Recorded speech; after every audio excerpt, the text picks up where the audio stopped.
안녕하세요. 저는 비록 30대이지만 누구보다 다사다난한 인생을 살아온 사람입니다. 어렸을 때 부모님 사랑 한 번 받아보지 못하고 컸던 제가 남편을 만나고 결혼까지 실패한 사연을 들려드리고자 해요. 지금은 우연한 기회로 부모님을 두 분 다 찾았긴 했지만 썩 기분은 좋지 않네요. 좋은 부모님은 아니셨거든요. 어릴 때 제 기억으로는 항상 부모님은 싸우고 계셨어요. 아빠는 형사셨는데 매일같이 다치고 들어오셨고, 엄마는 선생님이셨는데 그런 아빠의 직업을 정말 싫어하셨어요. 두 분이 그렇게 맞지 않았으면 결혼을 하면 안 됐었는데 중매쟁이를 통해 만나서 결혼까지 했다고 하더라고요.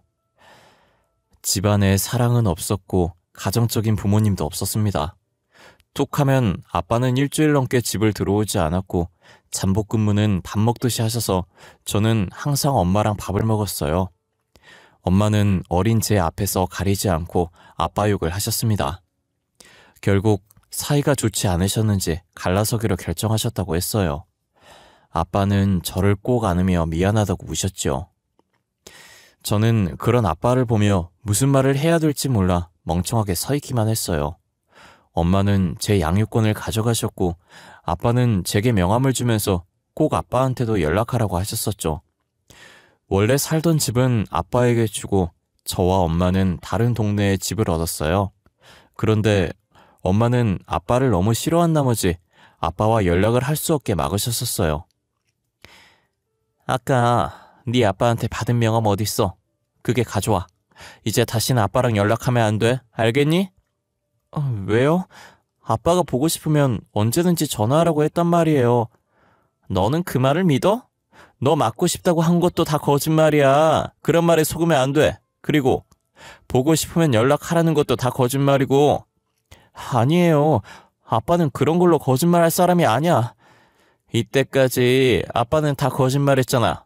어린이날 같이 놀이공원 가준다고 해놓고 안 갔지? 네 생일날 케이크랑 선물 사들고 오기로 했는데 안 왔잖아. 그건 거짓말 아니고 뭐야? 고작 초등학교 2학년인 제가 엄마와 아빠 중에 누가 거짓말하고 있는지 구분하기엔 너무 어렸어요. 그래서 엄마가 한 거짓말에 저는 속아 넘어갔죠. 아빠가 진짜 저를 보고 싶어 했으면 학교를 찾아오든 집으로 찾아오든 할 거라고 생각했어요. 하지만 한 번도 아빠로 보이는 사람은 본 적이 없었습니다. 엄마와의 이혼 후 한 번도 보지 못한 아빠의 모습은 제 머릿속에 지워졌어요. 제일 먼저 목소리가 지워졌고, 모습이 지워졌고, 얼굴도 지워졌죠. 그래도 아빠에 대해서 지워지지 않는 것은 이름이었습니다. 엄마한테 빼앗긴 아빠의 명함에서 이름을 잊지 않기 위해서 속으로 계속 되뇌었거든요. 엄마의 직업은 초등학교 교사였지만 아이를 별로 좋아하지 않는지 저를 방치했었어요. 학교에서 자기 반 학생들에게도 그렇게 행동을 했는지 아니면 제가 아빠를 닮아서 저한테 정을 주지 않은 건지 모르겠습니다. 아마도 후자였던 것 같아요. 저는 아빠의 이목구비와 식성까지 닮았거든요.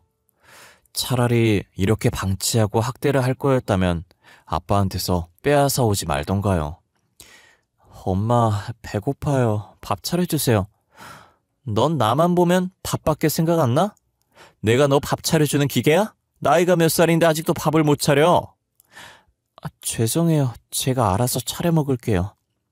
앞으로 차려달란 말 안 할게요. 어디서 어른을 간보고 있는 거야? 이런 여우 같은 게.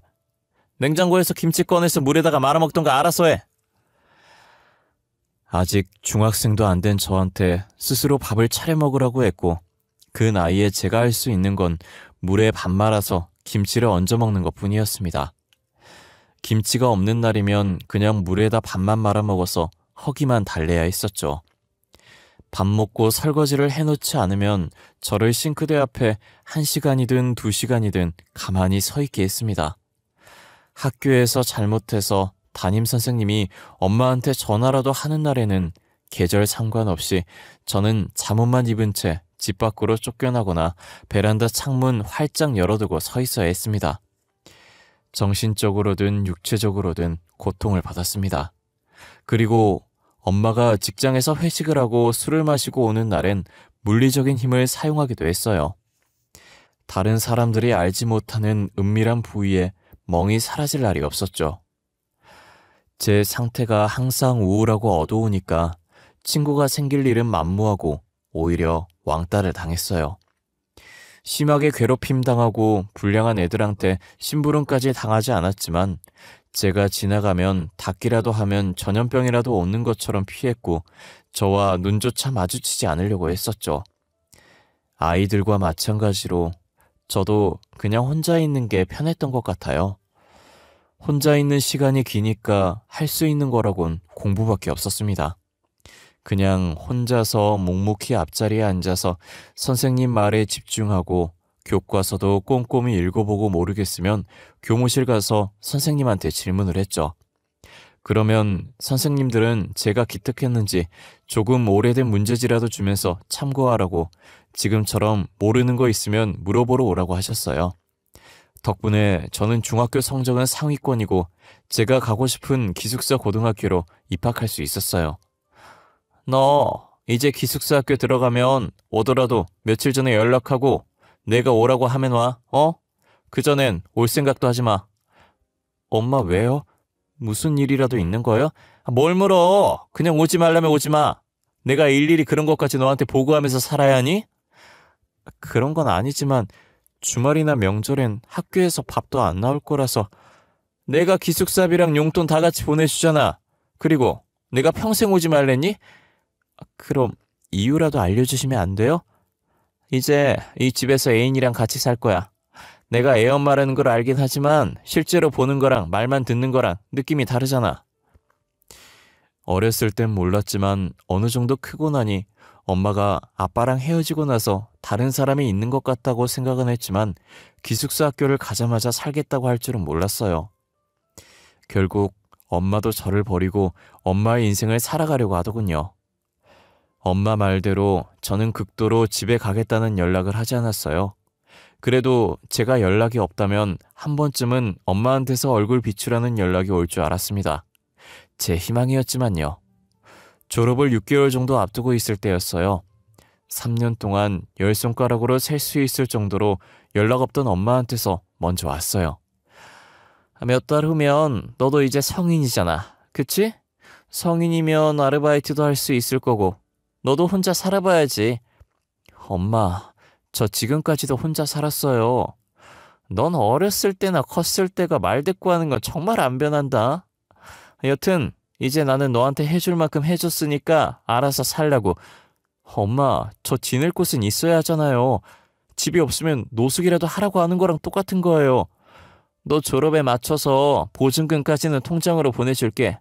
그 이후는 진짜 네가 알아서 해. 이게 네 엄마로서 마지막 정이야.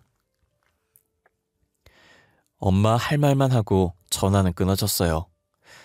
이렇게 될 줄은 알았지만 졸업 후 한 번이라도 집으로 와서 얼굴 보고 얘기하자고 할 줄 알았는데 그것도 아니었네요. 제가 너무 엄마한테 크나큰 기대를 했나 봐요. 어렸을 때 그렇게 당해놓고 엄마가 무슨 좋은 추억이라도 있다고 그러는지 모르겠어요.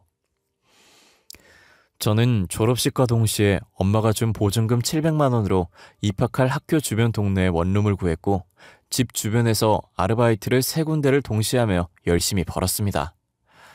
하루하루 힘겹게 열심히 살아가는 저를 보며 카페 사장님이 궁상 맞아 보였는지 소개팅 한번 해보라고 하셨어요.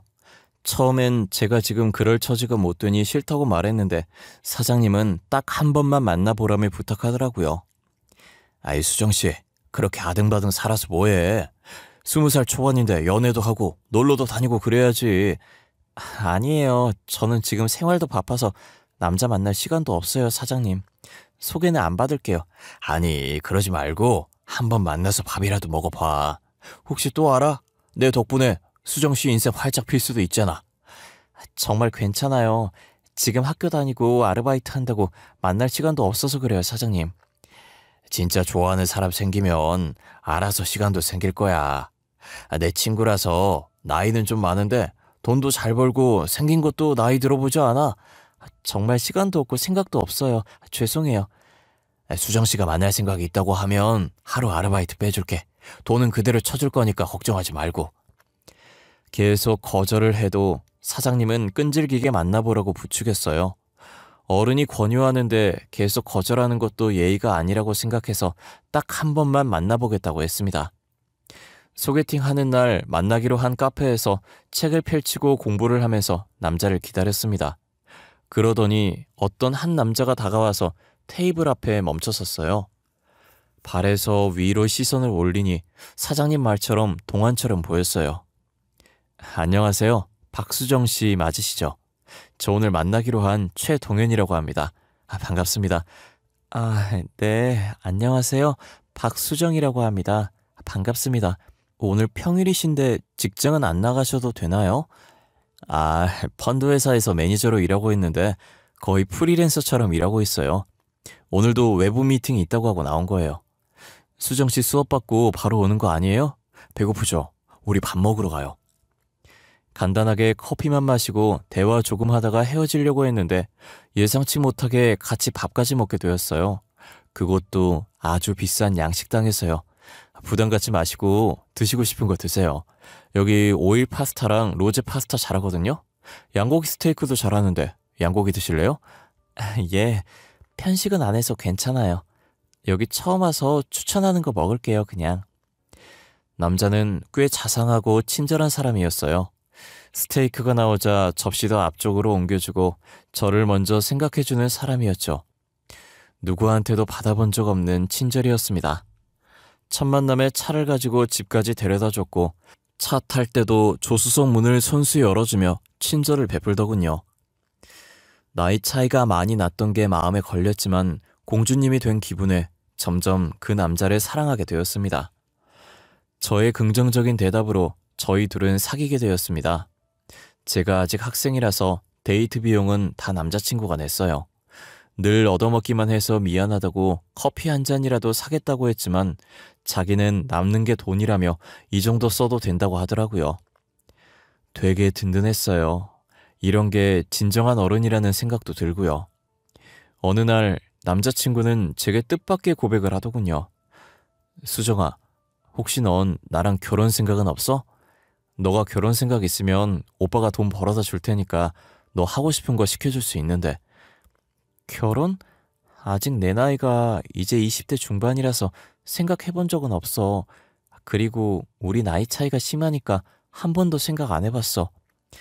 이렇게 평일 주말 없이 학교에 아르바이트 다니는 거 보면 안쓰러워서 그래. 너가 운전면허만 딴다면 오빠가 벤츠도 바로 사줄 수 있는데.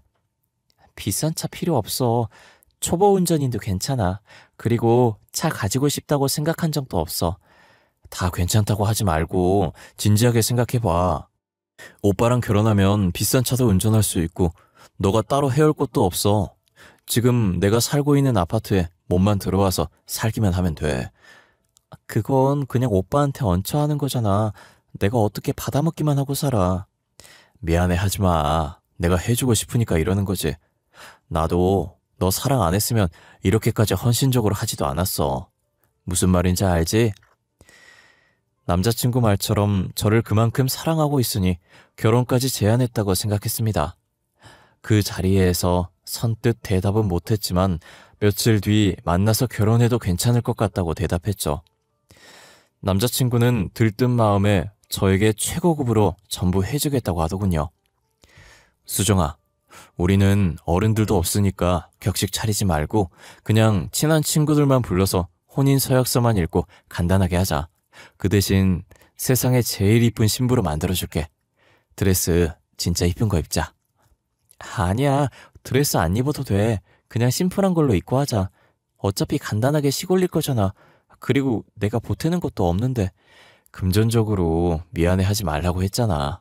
오빠 능력 있는 사람이라니까. 그래도 아껴서 나쁠 거 없잖아.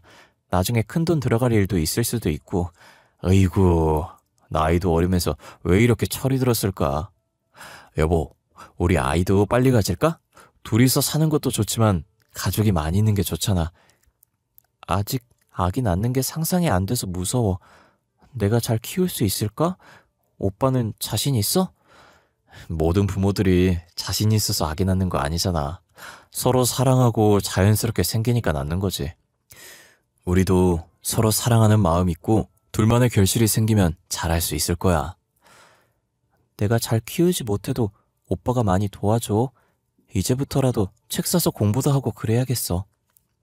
결혼과 동시에 서로 빨리 아이를 가지기로 합의했어요.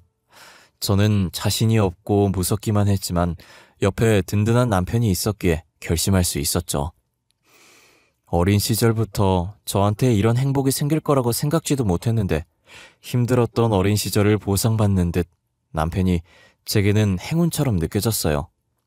하지만 행복은 잠시 스쳐 지나가려는 바람이었는지 금방 화목한 가정이 깨져버렸어요. 결혼한 지 5개월이 지났고 그 기간 동안 수없이 임신 시도를 했었는데 다 실패했습니다. 노력만 하면 가질 수 있을 거라 생각했는데 착각이었나 봐요. 남편도 처음엔 조급해하지 말자고 했지만 시간이 지날수록 지쳐가는 것만 같았어요. 어느 날은 남편이 집 앞으로 잠시만 나오라고 하더라고요. 나갔더니 저를 데리고 산부인과로 가더군요. 어리둥절했지만 남편을 따라 들어갔습니다. 여기 문진표 작성하시고 잠시만 기다리시면 돼요. 혹시 지금 월경 시작하신 지 며칠 되셨죠? 빈 곳에 체크 전부 다 하시고 조금만 앉아서 기다려주세요. 오빠, 산부인과까지 왜 온 거야? 나 건강검진 해주려고? 남편은 제 말에 대답하지 않고 상담실장님이 안내하는 방으로 들어가라고 했습니다. 저 혼자 들어가니 의사가 불임이 의심돼서 오셨냐며 저한테 묻더군요. 환자분 직접 예약하신 난임검사를 시작할게요. 지금 환자분 월경 3일차라 호르몬 검사하셔야 되거든요. 오른쪽 체열실 가서 피 뽑으시고 가면 됩니다. 다음날 며칠에 내원하시겠어요? 일주일 뒤에 예약을 하고 다시 찾아간 병원에서 초음파를 찍겠다고 하더군요. 결국 한 달에 걸쳐 병원을 들락날락거리면서 검사를 끝냈는데 제가 불임이 맞다고 하더군요. 간혹 환자분처럼 젊은 나이에도 불임은 환자들이 있거든요. 이런 결과를 알려드려서 죄송합니다. 나팔관에 선천적 이상이 발견되어서요. 시험관을 준비하셔야 될 것 같습니다. 결과를 듣고 저는 당황스럽고 놀랄 수밖에 없었습니다. 아직 30대도 되지 않았는데 불임이라뇨. 결과가 잘못된 거라고 생각하고 싶었어요. 하지만 5개월간 노력했는데 성공하지 못했으니 불임일 수도 있지 않을까 했는데 남편이 아니라 제가 불임이라니 믿고 싶지 않았어요. 남편은 의사의 말에 큰 충격을 먹었는지 집 가는 내내 제게 말 한마디 걸지 않았어요. 그리고 집안에 저를 내려주고 아무 말도 하지 않고 가버렸습니다. 그날 저녁 남편은 집에 들어오지 않았고 다음날 저녁이 돼서야 들어오더군요. 오빠 전화 온 거 못 봤어? 일이 있어서 못 들어오는 거면 메시지라도 보내주지 그랬어. 걱정했잖아. 남자가 사회생활 하다 보면 조금 늦을 수도 있고 못 들어올 수도 있는 거잖아. 일일이 보고라도 하라는 거야 지금? 그런 게 아니라 연락이 없으니까 걱정돼서 그런 거잖아. 부부로서 걱정할 수도 있는 거고. 나 어제 밤새 일 때문에 시달려서 지금 너무 피곤하거든. 더 피곤하게 만들지 말고 연락 없으면 무슨 일 있구나 하고 그냥 넘어가. 오빠 피곤한 건 알겠는데 나도 오빠 걱정 때문에 잠 못 잤단 말이야. 다음부턴 짧게라도 못 들어온다고 메시지라도 보내줘. 내가 네 잠 못 잔 것까지 투정받아줘야 하냐? 새벽까지 안 들어오면 알아서 자면 되잖아. 회사 일 하면서 네 잠까지 어떻게 신경 써줘야 하는데. 됐고 나 오늘도 못 들어온다. 난임 판정을 받고 난 후로 다정했던 남편은 180도 다른 사람이 되었어요. 임신 못하는 제가 마치 쓸모없는 사람이 된 것 같은 기분이었죠. 방에 들어가서 남편이 벗어놓고 간 셔츠를 세탁하려고 들었는데 낯선 향기가 났어요. 여자 향수 냄새더라고요. 저는 한 번도 뿌린 적 없는 진한 향수 냄새였고 뭔가 익숙한 듯 낯선 향기였어요. 그날 밤에도 남편 말대로 들어오지 않았어요. 불안한 마음에 무작정 남편이 일하는 건물로 찾아갔지만 남편이 일하는 회사가 어떤 회사인지도 몰랐던 저는 마냥 남편이 나오기를 기다릴 수밖에 없었죠. 한없이 회사 벤치에서 기다리고 있는데 지하 주차장에서 남편 차가 나오는 거예요. 도로에 정차되어 있는 택시를 타고 기사님한테 남편 차를 뒤쫓아 달라고 했어요. 남편을 미행한 지 15분쯤 되었을 때 익숙한 동네가 보이더군요. 이 동네에서 어린 시절 엄마랑 같이 살던 동네였는데, 그리고 남편은 큰 아파트로 들어가 버렸죠. 몰래 남편 뒤를 따라가며 계단 밑에 숨어서 봤는데 옛날 제가 살던 집 앞에서 멈추더군요. 대체 이게 무슨 상황인지 아무리 생각해도 이해가 가지 않았습니다. 비밀번호는 또 어떻게 알고 있는지, 왜 이 집을 남편이 찾아온 건지, 정신이 없어진 저는 무의식적으로 남편 따라 그 집에 들어가고 말았어요. 오빠, 이게 어떻게 된 일이야? 왜 여기 있는 건데? 자기야, 왔어? 안 들어오고 문 앞에서 뭐해? 야, 박수정, 여긴 어떻게 알고 온 거야? 설마 나 의심돼서 미행한 거냐? 박수정? 내 딸 박수정? 아니, 자기야, 자기가 어떻게 내 딸을 알아? 야, 박수정, 너 뭐야? 내가 평생 얼굴 보지 말자고 말했는데 감히 내 집을 들어와? 오빠, 무슨 말이라도 해봐. 제발, 내가 생각하는 그런 거 아니지? 박수정, 네가 설명해봐. 너 내 남친 어떻게 알았어? 설마 둘이 사겨? 최동현, 가만히 있지 말고 빨리 말해보라고. 엄마, 저 사람 제 남편이에요. 5개월 전에 결혼했어요. 알고 지낸 지 1년 됐고요. 저도 지금 엄마 집에 왜 남편이 들어온지 모르겠는데요. 남편? 1년 전에 알았다고? 지금 나랑 장난해? 쟤 나랑 동거한 지 10년이나 됐다고. 너 기숙사 입학하고 나서부터 같이 살았다고. 아, 짜증나게 하네 진짜. 야, 박수정, 이게 뭐하는 짓인데 소름 돋게 미행이나 하네? 이제 내 사생활까지 넘보겠다 이거냐? 빨리 집에 가라고. 가긴 어딜 가. 너 설마 내 남친 꼬셔냈니? 그런 거야? 이런 여우 같은 게 감히 내 남자를 꼬셔? 그 말과 동시에 엄마는 제 뺨을 내리쳤습니다. 남편은 계속 그 상황을 보고만 있었고요. 10년 동안 엄마를 만났다면 상간녀는 엄마가 아니라 제가 되는 상황이 돼버렸죠. 그 자리에서 저는 이성적으로 생각할 수도 없었고 어떻게 집으로 왔는지도 모르겠습니다. 정신 차려보니 거실 소파에 앉아 있었어요.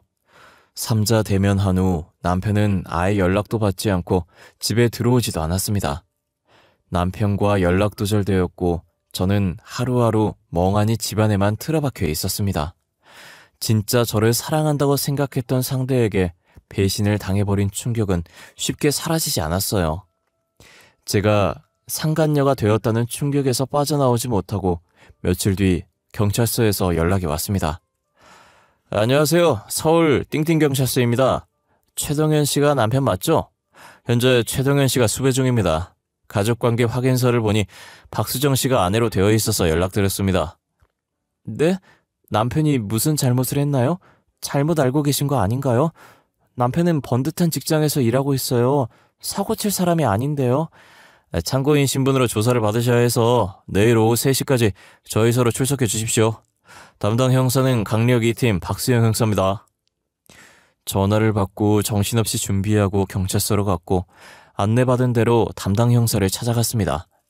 형사의 이름을 처음 들었을 땐 남편의 사기 소식에 놀라서 신경을 쓰지 못했는데 경찰서에 도착해서 책상 앞 이름표를 보고 나서 멈칫했습니다. 자리를 비웠던 형사는 저를 발견하고 자리에 앉으라 했고 조사를 시작했습니다. 지금부터 조사 시작하겠습니다. 본인은 이제 참고인 신분이며 이 조사의 취지는 참고인이 범인과 사기를 동조했는지 판가름하기 위해서입니다. 참고인, 이름과 나이는 어떻게 됩니까? 박수정입니다. 나이는 올해 26살이고요. 저 그런데 혹시 형사님 따님 이름이 어떻게 되나요? 형사의 딸 이름을 묻는 저를 보고 이상하게 쳐다보더라고요. 저는 간절한 눈빛으로 형사를 바라봤습니다. 너무 어릴 때 헤어진 아빠라 얼굴도 기억나지 않아서 혹시나 싶은 마음으로 물었거든요. 제가 딸 있는 건 어떻게 알았죠? 그러고 보니 제 딸 이름도 박수정이네요. 오래전부터 연락이 끊겨서 제 딸도 참고인과 같은 나이네요. 형사님, 혹시 저희 아빠 아니세요? 저희 엄마 띵띵 초등학교 교사고 두 분 다 10년 전에 이혼하셨었는데 그걸 어떻게... 진짜 수정이 내 딸 맞아? 아빠가 그렇게 보고 싶어 했던 딸. 그동안 어떻게 지냈던 거야? 아빠가 진짜 보고 싶었어. 저도 아빠 보고 싶었어요. 진짜 보고 싶었어요, 아빠. 아빠와 저는 서로 부둥켜 안고 울면서 갑작스럽게 경찰서에서 부녀 상봉을 하게 됐습니다. 주위의 사람들이 다 쳐다봤지만 지금은 그렇게 중요하지 않았죠. 한참을 아는 채로 울다가 조금씩 진정이 되었고 아빠는 조사실 가서 마저 얘기하자고 했습니다. 수정아, 그동안 잘 지냈어? 어렸을 때 헤어져서 살이 빠진 건지 모르겠지만 왜 이렇게 말랐어? 밥은 챙겨 먹고 다녀? 건강은 어때? 잘 지냈었어요. 건강하고요. 아빠는요? 잘 지내셨어요? 죄송해요. 저는 어렸을 때라 아빠가 기억이 안 나요. 수정아. 어쩌다가 저런 놈한테 시집을 간 거야. 저놈은 사기 전과 10범인데 하도 도망을 잘 가서 수배까지 떨어졌어. 이때까지 저놈이랑 한 집에서 살았던 거야? 그 집 나와서 아빠랑 같이 살자, 응? 아빠 말대로 사기꾼 남편을 피하기 위해서 아빠 집으로 들어갔습니다. 같이 살지 않은 횟수가 10년이 되어서 서먹했습니다. 하지만 서로에게 적응하려고 정말 많이 노력했습니다. 그런데 아빠가 뜻밖의 말을 해주더군요.